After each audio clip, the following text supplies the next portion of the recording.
지난번에 에베소서 2장 11절 이하를 성도 여러분과 함께 읽으면서 11, 12, 13절 석절은 비교적 자세히 풀어서 말씀드렸고 14절로 17절은 대강의 뼈대만 말씀드렸습니다.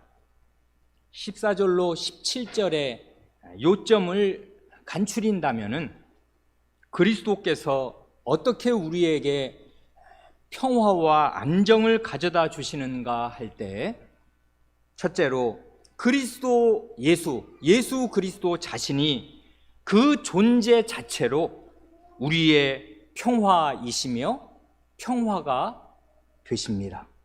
14절에 그는 우리의 화평이신지라 하는 말씀 그대로입니다.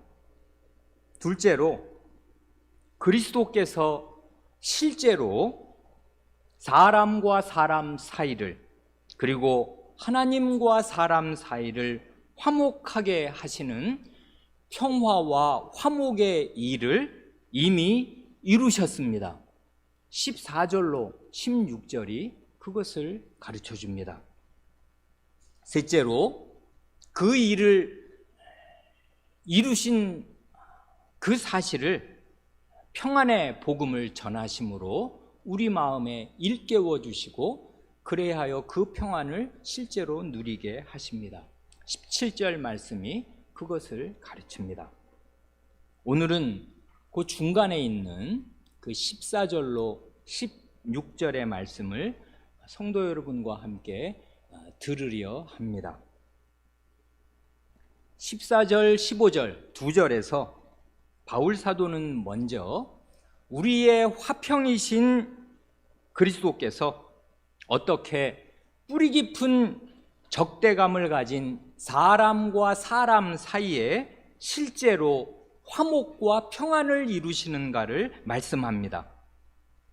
이때 사람과 사람 사이란 1차적으로는 인류 역사에서 가장 뿌리 깊은 적대감을 가졌던 유대인과 이방인 사이, 곧 할례당과 무할례당 사이를 말하겠습니다. 그런데 이 적대감은 그 뿌리가 다름 아닌 하나님의 율법에 닿아 있었기에 사람의 힘으로는 결코 해결할 수 없었습니다.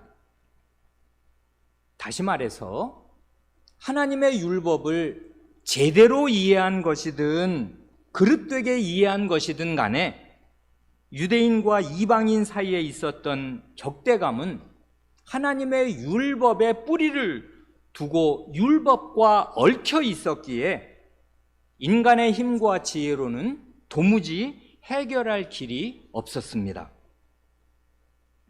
다 아시는 대로 전쟁 중에도 가장 무섭고 무자비한 것이 종교전쟁 아니겠습니까? 지금도 서방 세계에 대한 그 이슬람 테러리스트들의 극렬한 적개심을 한번 생각해 보세요. 그 종교의 뿌리를 둔 적대감을 무슨 수로 사람이 해결할 수 있겠냐는 말입니다. 그리스도께서 이렇게 해결하십니다. 14절로 15절은 이렇지 않습니까? 그는 우리의 화평이신지라 둘로 하나를 만드사 중간에 막힌 담을 허시고 원수된 것 곧 의문에 속한 계명의 율법을, 여기 법조문으로 된 계명의 율법을 자기 육체로 폐하셨으니 이는 이 둘로 자기의 안에서 한 새 사람을 지어 화평하게 하시고.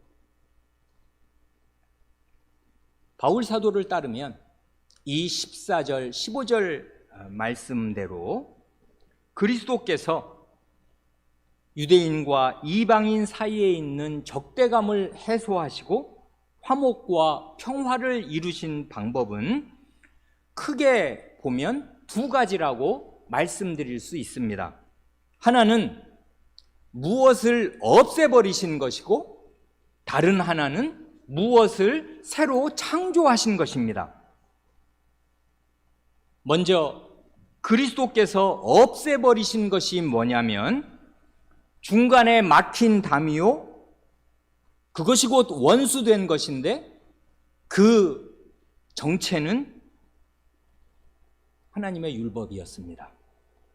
여기 세 가지가 연달아 나오는데 이 세 가지는 사실 하나입니다.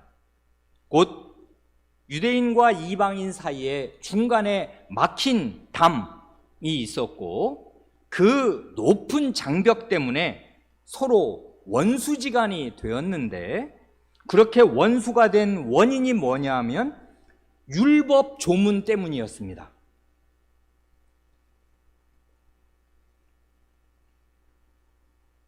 오해하면 안 될 것은 하나님께서 유대인과 이방인을 서로 원수지간으로 만드실 목적으로 율법을 내신 것이 결코 아닙니다.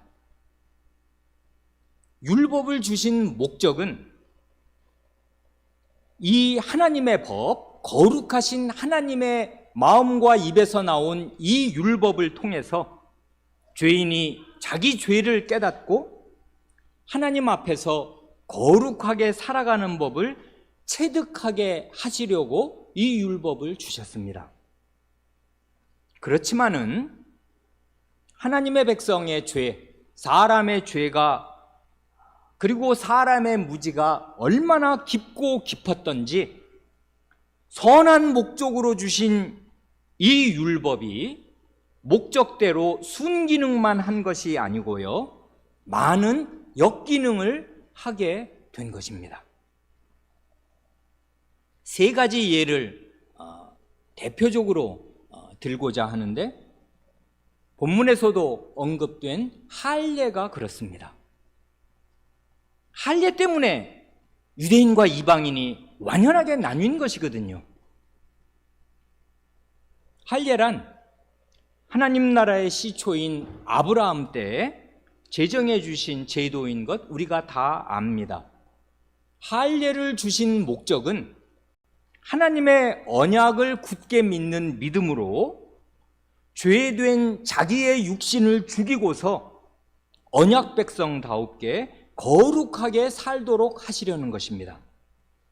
그래 정말 할례는 피를 보면서 신체의 일부를 잘라내는, 죄된 육신을 절단하는 그런 예식 아니겠습니까? 죄를 버리고 거룩한 하나님 백성으로 하나님의 말씀만 믿으며 살아라, 너는 그런 사람이다, 하나님 나라 백성 아닌가 하는 그 예식이었단 말입니다. 그러나 실제로 할례 받은 이스라엘 백성의 대다수는 하나님의 언약을 참되게 믿는 믿음도 그 마음에 없고 언약의 말씀에 순종하여 사는 거룩한 생활도 없으면서 마음으로는 나는 하나님의 할례 받은 백성이라고 자부하면서 교만한 마음으로 자기를 높이고 할례 없는 이방인들을 한없이 멸시하였습니다. 본래는 하나님의 이 세상을 향한 경륜과 계획이 뭔가 할 때 아브라함과 그의 후손으로 이루어진 이 할례 받은 언약 백성들을 통해서 땅의 모든 민족이 복을 받게 하시려는 것이었습니다. 그래 그 언약의 표와 인으로 할례를 제정하여 주셨건만은 언약 백성이 언약 백성답게 살지를 못하니까 자기들도 복을 못 받고 결과적으로 자기를 통해서 이방 민족들 전 세계로 퍼져나가야 할 하나님의 복도 가로막는 걸림돌이 된 것입니다. 이와 꼭 마찬가지로 교인이 교인답게 살지 못하면 자기도 복을 못 받고 다른 사람에게 자기를 통하여 마땅히 가야 할 복도 가로막는 걸림돌이 되는 것입니다. 할례가 순기능만 아니라 많은 역기능의 진원지가 된 것처럼 성전과 성전의 제사도 마찬가지가 되었습니다. 제사 제도를 내신 목적은 하나님께서 자기 백성의 죄를 씻어서 거룩한 백성이 되게 하시려는 것임이 틀림이 없고, 성전을 두신 목적은 그 거룩하신 하나님께서 거룩한 자기 백성과 거룩한 사귐을 나누시면서 함께 사시려는 것이었습니다. 그러나 대다수의 이스라엘 백성은 아침 저녁으로 상번제를 드리고 날마다 제사를 드려도 마음에서 죄를 씻어버리는 거룩한 삶을 살지 않았고, 나중에는 마음으로 하나님을 완연히 떠나 우상숭배자가 되었습니다. 그 우상숭배자가 된 아주 혁혁한 그 대표적인 그 결과가 뭐냐 하면 성전 자체가 우상이 된 것입니다. 이런 일도 세상에는 있다고요. 그래, 우리한테는 성전이 있으니 이게 하나님의 집이니 우리는 절대로 망하지 않는다. 성전이 불타는 그날까지 철석같이 그렇게 믿었습니다. 성전이 불탔고 이스라엘은 망했습니다. 성전에 이방인의 뜰이 있기는 하였습니다마는 그 이방인의 뜰과 실제 성전 사이에는 높은 담이 있어서 이방인은 그 담을 지나 하나님께 가까이 갈 수가 없었습니다. 이 담을 넘는 자는 죽는다 하는 말이 그 앞에 쓰여 있었습니다. 성전은 본래 만민이, 전 세계 모든 사람이 기도하는 집이 되어야 하였지만은 결국에는 어떻게 되었는가 하면 유대인과 이방인을 분리시키는 장벽이 되었습니다. 할례와 성전이 그렇다면 구약 성경에 무수히 들어있는 음식에 관한 각종 규정이나 정결 규례 등도 똑같습니다.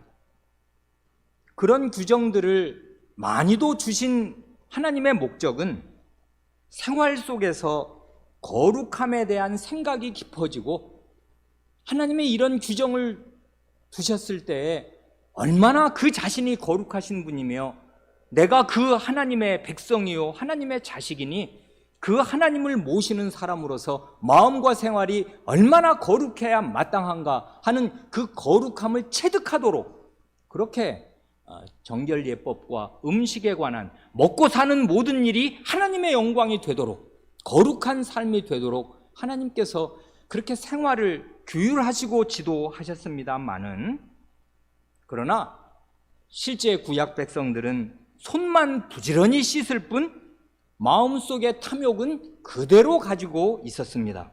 속은 이방인과 하나도 다를 것이 없이 돈이 있어야 산다, 재물이 있어야 산다 하고서 예수님 시대 바리새인들도 돈을 좋아하는 사람이 되었습니다. 마음은 우상 숭배자였습니다.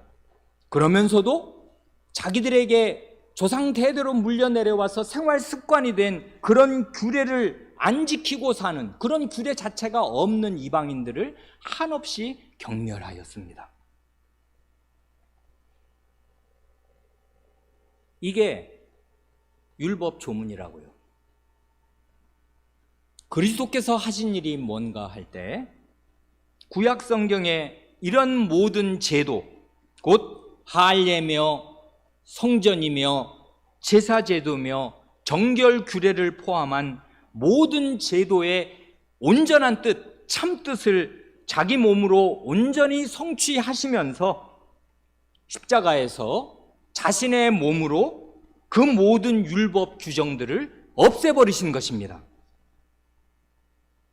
15절에 의문에 속한, 곧 법조문으로 된 계명의 율법을 육체로 폐하셨으니, 없애버리셨으니 하는 말이 그 말입니다.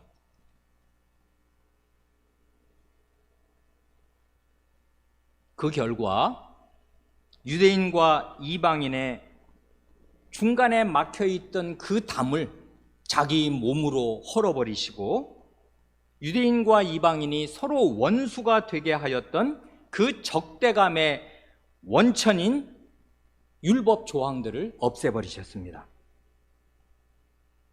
그래서 그리스도 안에 있는 사람들은 이제는 할례를 안 받아도 되고 예루살렘의 성전에 나아가 제사를 드리지 않아도 되고 까다로운 음식 규정이나 정결 규례들을 지키지 않아도 되게 하셨습니다. 이것이 그리스도께서 십자가에서 자신의 몸으로 이룩하신 화목의 일입니다. 이로 말미암아 유대인과 이방인 사이에 사람의 힘으로는 도무지 어떻게 해볼 도리가 없었던 화목의 물고, 화해의 물고가 트일 수 있게 되었습니다. 잘 생각하실 것이 있습니다. 그리스도의 말씀에 마태복음 5, 6, 7장의 산상 보훈을 보면 내가 율법을 폐하러 온 줄로 생각지 말아라. 율법의 1.1획이라도 폐하여지지 않는다 하셨는데 여기 보면 아니 계명의 율법을 자기 육체로 폐하셨다니 이게 무슨 말인가? 앞뒤 모순 같다 그렇게 생각하실 수가 있단 말입니다. 그러니까 성경은 어느 한 구석 뭘 읽고 나서 그것을 절대화하면 안 되고 전체 성경을 균형 있게 이해하여야 치우치지 않겠습니다. 그리스도께서 내가 율법을 없애려 폐하려 온 것이 아니고 온전케 하여 완성하려 오셨다 하신 것은 그야말로 자기 자신이 할례의 수종자가 되시고 할례를 받으시고 모든 율법을 다 지키시면서 그 율법의 원래 10마디 말씀, 영원한 하나님의 법이 되는 말씀이든 아니면 구약의 모든 제도에 관한 말씀이든 이 모든 것의 그 실제 참뜻, 그것이 목표하는 그것을 자기 몸으로 다 완수하셨기에 하나님이 내신 율법 자체에는 원래 아무런 하자도 없는 것입니다.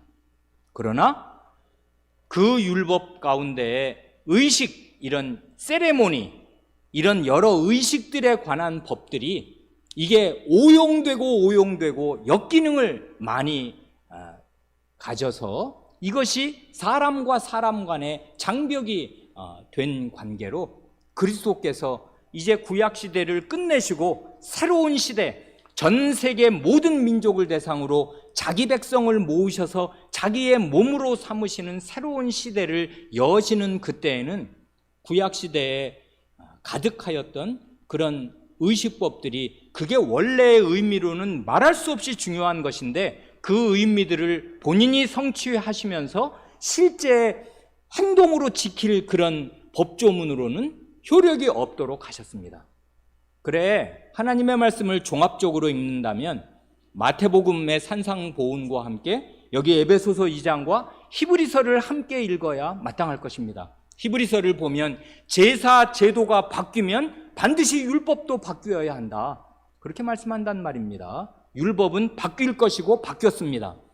그래 폐지된 율법이 있습니다. 그러나 그 율법이 법조문으로서는 폐지되었지만 그리스도로 말미암아 온전히 제 뜻을 다 성취하게 되었습니다. 이런 방식으로 그리스도께서 사람과 사람 사이에 있는 적대감의 원천을 지워버리셨습니다. 이처럼 그리스도께서 사람과 사람 사이의 평화를 위해 전에 있던 것을 없애버리신 것이 있는가 하면 반대로 전에 없던 것을 새로 창조해 내신 것도 있습니다. 이게 사람의 화목을 위해서 이루신 일입니다. 바울 사도는 그 이야기를 14절에 한 번, 15절에 한 번, 도합 2번 합니다. 뭡니까? 14절에 둘로 하나를 만드사 15절 마지막에 이 둘로 자기의 안에서 한 새 사람을 지어 화평하게 하시고 여기에 둘이라는 말이 2번 나오지 않습니까? 여기에 둘은 이방인과 유대인, 유대인과 이방인을 가리키는 것임이 분명합니다. 그래서 둘입니다. 크게 보면 전 세계는 하나님의 백성과 하나님의 백성 아닌 사람들, 이스라엘 사람과 이스라엘 나라 사람 아닌 사람들 둘로 갈릴 수밖에 없단 말입니다. 그리스도의 십자가 이전까지는 이 둘이 결코 하나가 될 수 없었습니다. 남남이었고 장벽이 있었고 서로 원수지간이었습니다. 그런데 이제 그리스도께서 이 둘로 하나를 만드셔서 자기 안에서 하나의 새 사람을 창조하셨습니다. 여기에 자기 안에서 하는 말은 부활하신 그리스도를 전제로 하는 말임에 틀림이 없습니다. 십자가에서 예수님이 유대인과 이방인을 화해시켜 놓고 무덤에 묻히셔서 나는 간다, 잘들 알아서 해봐라 하고 흙이 되셨다는 말이 결코 아닙니다. 그렇게 해서는 사람이 둘이 하나가 될 수 없을 것입니다. 그게 아니고 바로 위 13절에서 그리스도 예수 안에서 그리스도의 피로 할 때 그 말이 그리스도의 부활과 고난, 그리스도의 고난과 부활을 동시에 가리키는 것과 같이 여기에 자기의 안에서는 부활하신 그리스도 안에서 십자가에 달려 고난받으시고 부활하신 그리스도 안에서 한 새 사람을 창조하셨다, 그것입니다. 그리스도께서 부활하실 때 참으로 위대한 일, 엄청난 일이 일어났습니다. 그리스도께서는 부활하실 때 홀몸으로 혈혈단신으로 자기 혼자 부활하신 것이 아니요, 부활하시는 자기의 몸 안에 유대인과 이방인 가운데 불러 모으신 자기 백성, 곧 새 인류를 품고 부활하셨습니다. 그 백성, 곧 새 인류는 유대인 가운데에서도 나오고 이방인들 가운데에서도 나와서 그리스도의 한 몸을 구성합니다. 그래 부활하신 그리스도와 그리스도의 백성이 한 몸이 되어 분리될 수가 없듯이 그리스도의 몸을 구성하는 모든 사람들도 그리스도 안에서 한 몸이 되어 서로 분리될 수 없습니다. 그래서 거기 둘 하나, 하나 둘 이 말을 계속 반복하잖아요. 어린아이도 알 수 있도록 하나의 새 사람이요 한 새 사람입니다. 이것을 이렇게 표현할 수도 있습니다. 곧 그리스도께서는 부활하실 때 첫사람 아담과 대비되는 둘째 사람, 곧 마지막 아담이 되셔서 친히 새 인류의 조상이 되셨습니다. 이게 고린도전서 15장의 논리 아니에요. 전 인류의 대표자는 두 사람밖에 없단 말입니다. 첫사람 아담, 그리고 둘째 사람이요 마지막 사람인 예수 그리스도. 하나님께서 보실 때 전 인류를 대표하는 전 인류의 머리로는 두 사람밖에 없습니다. 그래 첫사람과 둘째 사람밖에 없습니다. 첫사람은 아담으로서 자기 안에서 자기의 모든 후손들을 죽음으로 이끌었습니다.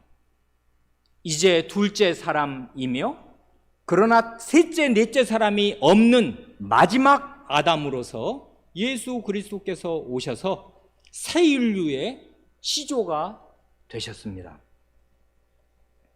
여기 이 일은 첫 창조에 비견되는 재창조요, 그 본질과 의미를 생각하면 첫 창조를 아득히 뛰어넘는 새로운 인류의 창조입니다.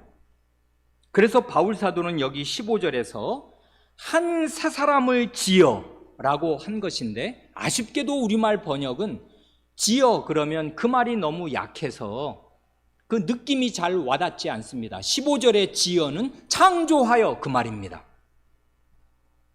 성경에서 여기 15절에 여기 지어 한 새 사람을 창조하여 할 때 이 창조한다는 이 동사는 사람을 주어로 해서 쓰인 일은 단 한 번도 없고 오직 하나님의 창조 사역을 묘사할 때만 쓰였습니다. 하나님의 창조입니다. 하나님만 어떤 것을 지어내실 수 있습니다. 사람이 뭘 창조해낸다 하지만 여러 번 말씀드린 대로 그것은 이미 하나님의 창조물을 기반으로 해서 뭘 변형시킨 것에 불과하지 없던 것을 지어내는 일은 사람은 없단 말입니다. 뭘 컴퓨터, 휴대폰 새로 만들어냈습니까? 그게 다 거기 있는 재료들을 한번 보세요. 그게 하나님이 이미 만들어내신 것을 요리조리 조합해서 재구성한 것에 불과한 것이지 없던 것을 만들어내는 일이란 없는 것입니다. 그런데 그리스도께서 전에 없던 한 새 사람, 유대인과 이방인 가운데 자기 백성으로 불러내신 새 인류를 창조해 내셨습니다. 이 새 인류가 영원한 그 나라 새하늘과 새 땅으로 들어갈 새 인류입니다. 그리스도께서 자신의 몸과 피와 부활로 창조해내신 자기 사람들, 새로운 인류. 이와 같이 그리스도께서 십자가에 달려 돌아가시고 부활하심으로써 결국 교회의 하나됨, 교회의 연합을 가져오셨습니다.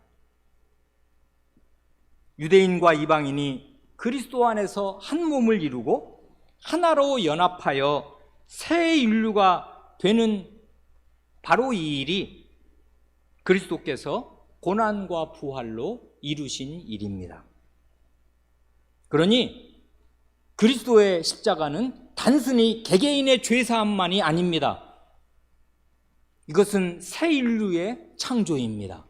그리고 그 새 인류는 자기 안에 다른 사람에 대한 적대감이 해소된 새 인류입니다. 유대인과 이방인의 그 뿌리 깊은 원수, 뿌리 깊은 적대감, 도저히 화해할 수 없는 적대감이 해소된 새 인류입니다.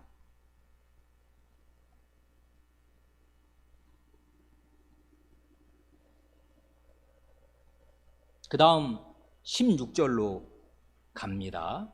사도는 한 발 더 나아갑니다. 이제까지 드린 말씀을 그냥 한마디로 요약하면 그리스도께서 적대적인 사람과 사람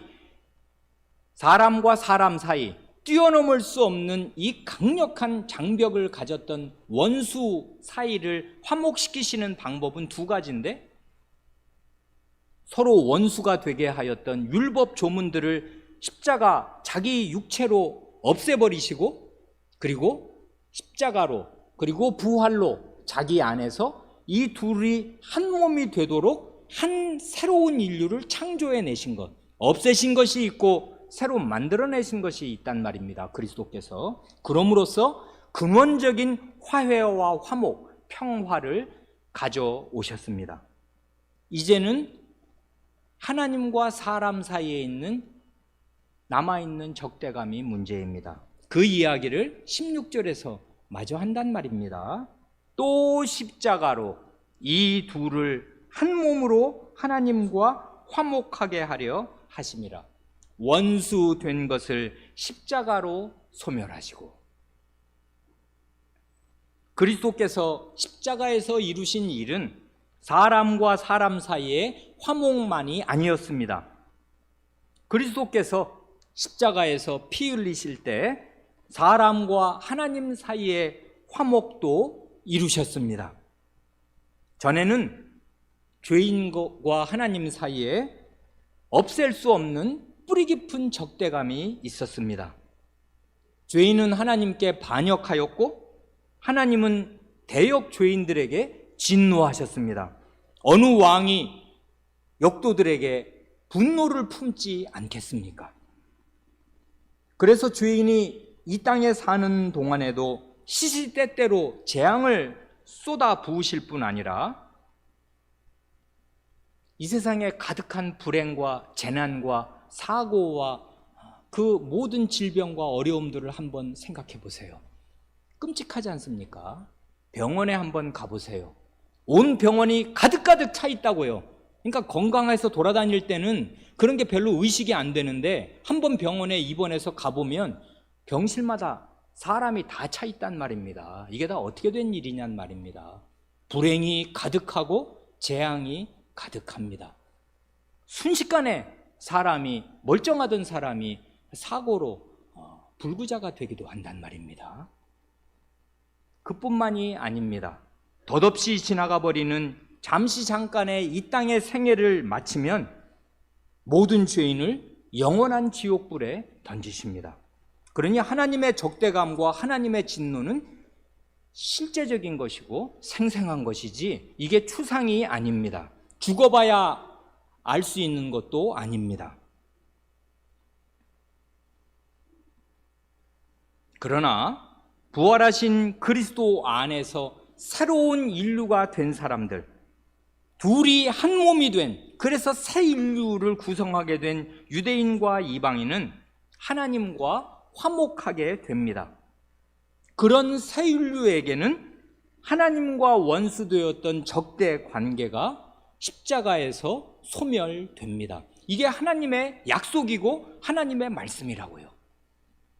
그러니까 죄인으로서 우리가 죄인임에 틀림이 없지만 그리스도의 십자가의 피를 의지하고 부활하신 그리스도 안에 있을 때, 그리고 부활하신 그리스도 안에서 우리가 우리에게 죄 지은 자를 사하여 준 것 같이 우리 죄를 사하여 주옵시고 하고 진심으로 매일 기도할 때, 곧 내가 죄인임에 틀림이 없지만 하나님의 이런 큰 용서를 받은 사람으로서 내게 잘못한 사람, 내게 상처를 주고 나를 모욕하고 내게 손해를 끼친 내 이웃과 나의 원수와 내 식구들을 나는 기꺼이 용서합니다. 이게 내게 가능케 되었습니다. 나는 새 인류가 되었고 성신께서 내 안에 새 마음을 주셨기에 이 일이 가능해졌습니다. 저도 이것이 너무나 신기합니다. 그런데 제가 의지적으로 이렇게 하고 성신을 쫓아 행할 때 이런 마음이 제게 생겨서 그토록 좁고 그토록 이기적이었던 제가 다른 사람의 잘못을 너그러이 용서할 수 있게 되었고 그를 위해 기도하게 되었고 그가 잘 되도록 진심으로 빌 수 있게 되었습니다. 그러니 이 여전히 죄를 짓는 이 가련한 저의 죄를 용서하여 주시고 저를 하나님 앞에 받아주시기를 구합니다 하고 매일 기도하는 그 사람은 하나님과 원수되었던 적대감이 십자가에서 완전히 소멸된 것입니다. 그러니 이것은 모든 인류에게 해당되는 말이 아닙니다.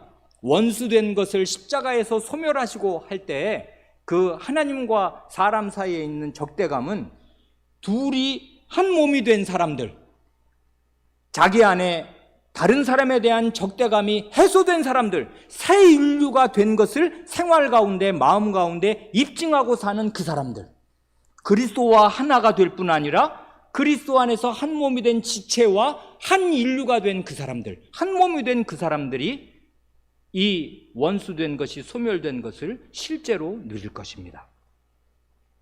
그래 여기 보면 원수된 것이 소멸되었다 하는 말이 2번 나오지 않습니까? 바울 사도가 14절 맨 처음에 선언한 대로 그리스도는 과연 우리의 평화이십니다. 이중으로 평화가 되십니다. 적대적인 사람과 사람 사이에도 평화가 되시고 이게 14, 15절이 명백히 가르치는 거 아니에요? 이 일을 위해서 그리스도께서 죽으시고 부활하셨다 그 말입니다. 그러니 이 일이 어떻게 안 이루어질 수가 있겠습니까? 반드시 이루어지고야 말 것이고 이 일이 자기 안에서 이루어지지 않은 사람은 그리스도의 십자가와 부활의 은혜에서 제외될 것이고 밖에 있는 사람임을 입증하는 것밖에 안 됩니다. 그러니 이 일은 그리스도의 십자가와 부활이 역사적인 사실인 것처럼 적대적인 사람과 사람 사이의 화목도 반드시 이루어질 것입니다.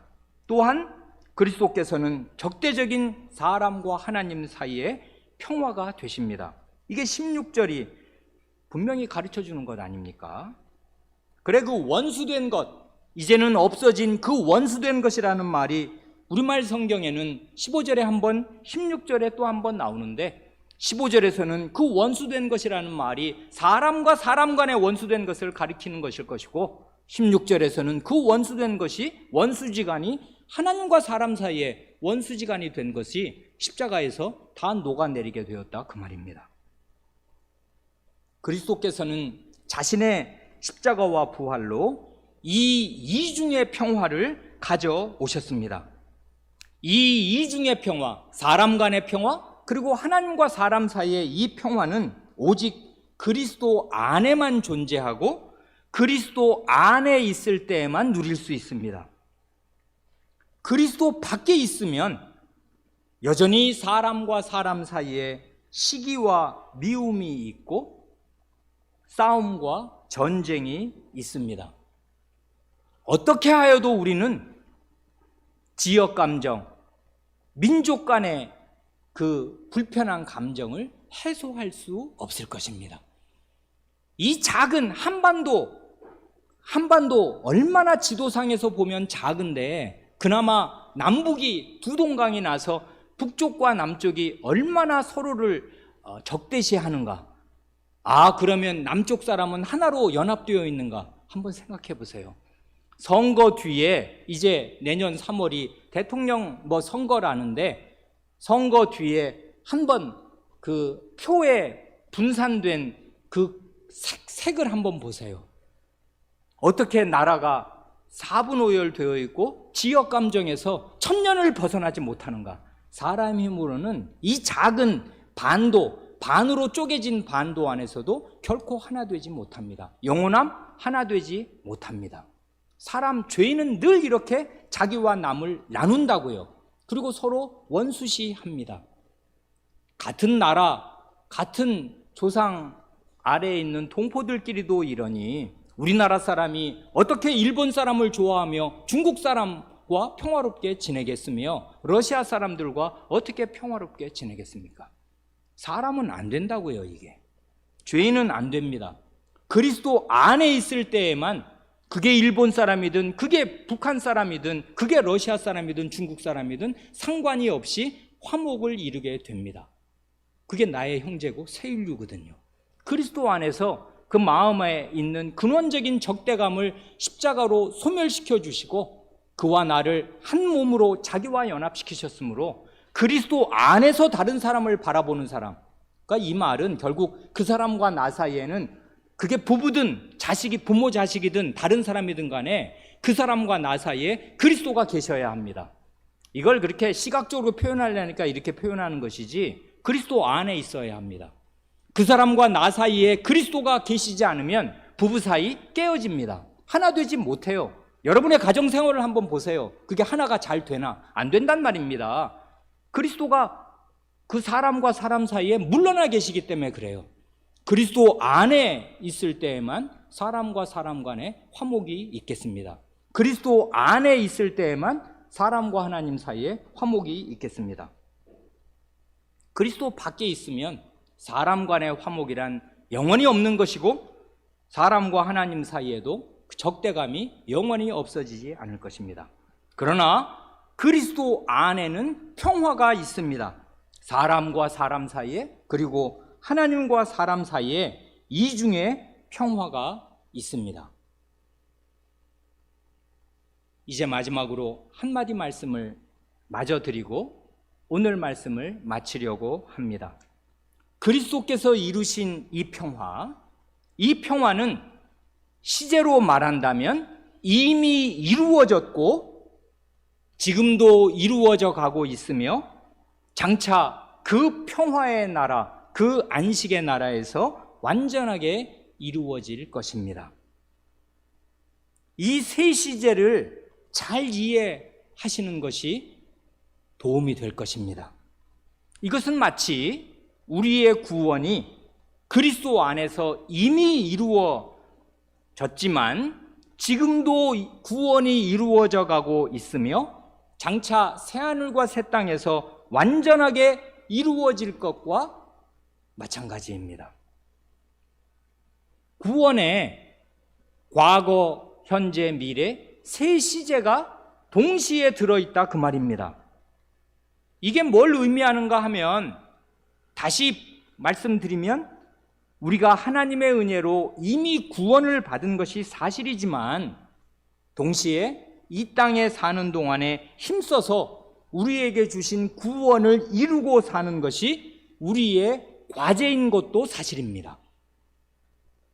그렇게 이미 확보된, 이미 받은 구원 위에서 더욱 힘써 매일 구원을 이루는 사람, 베드로 후서 1장 10절에서 베드로 사도가 권하는 대로 더욱 힘써 너희 부르심과 택하심을 굳게 하라 하신 대로 자기를 하나님의 자식으로 부르시고 영원한 생명으로 선택하신 그 부르심과 택하심을 굳게 할 수가 있습니다. 굳게 하라지 않습니까? 힘써서, 더욱 힘써서 이렇게 이미 받은 구원 위에서 더욱 힘써 자기의 구원을 이루고 사는 그 사람에게 장차 완전한 구원이 임하겠습니다.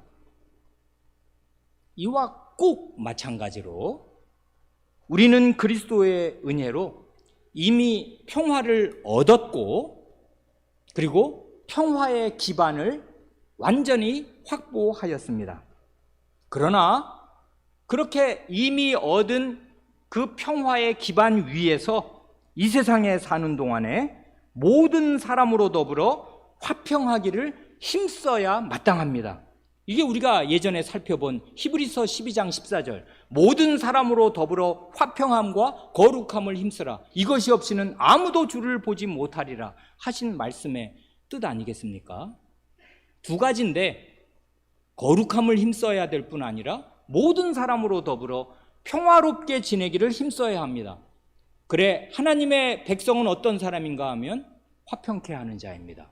화평케 하는 자들은 복이 있나니 저희가 하나님의 아들이라 일컬음을 받을 것이며 하나님 자신이 평화의 하나님이신 관계로 예수 그리스도께서 목숨을 걸고 평화의 일을 이룩하신 관계로 평화를 위해서 힘쓰고 사람과 사람 사이에 적대감을 조성하지 않고 뒤에서 이 말 저 말을 하면서 교회를 분열시키는 것이 아니라 교회의 하나됨을 위해서 힘쓰는 사람, 평화를 위해서 그 마음과 생활로 힘쓰는 그 사람이 하나님의 아들이라는 일컬음을 받게 될 것입니다.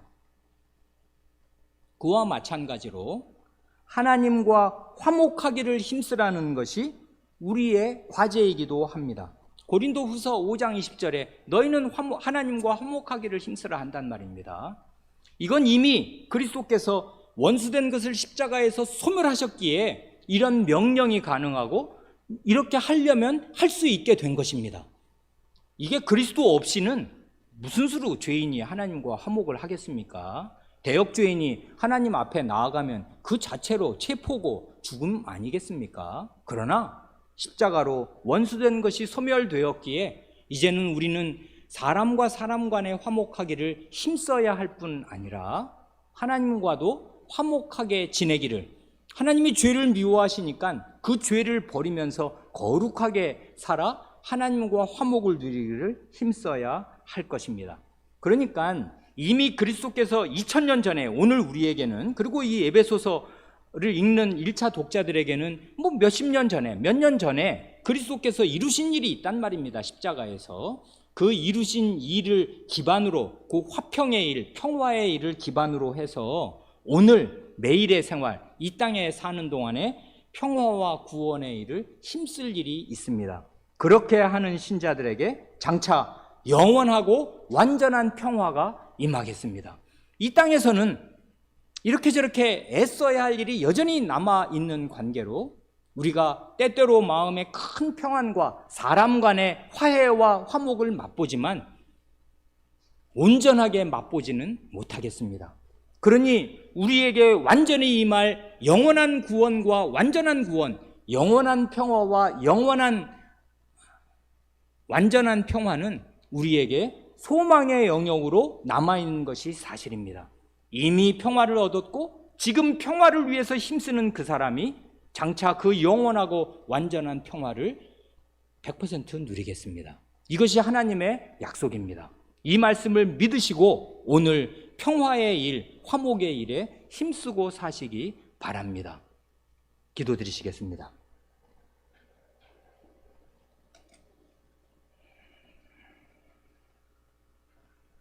하나님 아버지, 불화가 가득한 가운데에서 이런 세상 한복판에 저희가 살고 있습니다. 사실은 죄인은 자기 정신이 분열되고 자아와 분열되고 자기로부터 소외되어 자기 마음 안에 불안이 가득할 뿐이요 평화가 없고 안정이 없습니다. 그러므로 자기 마음에 불편한 그 모든 불안을 다른 사람과의 관계에 그대로 투영시키고 쏟아내어서 자기 속에 있는 불화가 다른 사람의 관계에서 더 큰 불화로 번지고 결국은 사회적인 불화와 전쟁과 다툼으로 이어져서 이 세상은 출렁이는 바다 물결 같아 단 한시도 영구적인 완전한 평안과 화해란 없고 끊임없는 다툼과 적대감뿐이며, 그리하여 자기 편을 만들고 자기 사람을 만들어 끼리끼리 지내는 것이 유일하게 그나마 평화를 유지하는 방법인 줄로 알아 끝없이 담을 치며 다른 사람을 배제시키고 자기 식구, 자기 동창, 자기 사람, 자기를 지지하는 사람들과만 연대를 맺으려 합니다. 이런 죄악의 한복판에 예수 그리스도께서 자기 몸으로 새로운 인류를 창조하시고 사람과 사람 간에 있는 적대감의 원천을 지워 버리시면서 하나님의 아드님으로서 새 인류를 지어내시고 그 새 인류와 함께 영원한 생명으로 들어가시려 하시니 이제 그 새 인류가 된 저희가 어떻게 살아야 할 줄을 깨닫게 하여 주시기를 구합니다. 그리스도께서 자신의 피와 몸으로 고난과 부활로 이루신 이 거룩한 화목의 일에 지장을 주고 거침돌이 되는 그런 삶을 결단코 살지 않게 하시고 그리스도께서 하신 일이 무엇인가를 바르게 깨달아 모든 사람으로 더불어 화평함과 거룩함을 좇게 하여 주시기를 구합니다. 우리 구주 예수님의 이름으로 기도합니다. 아멘.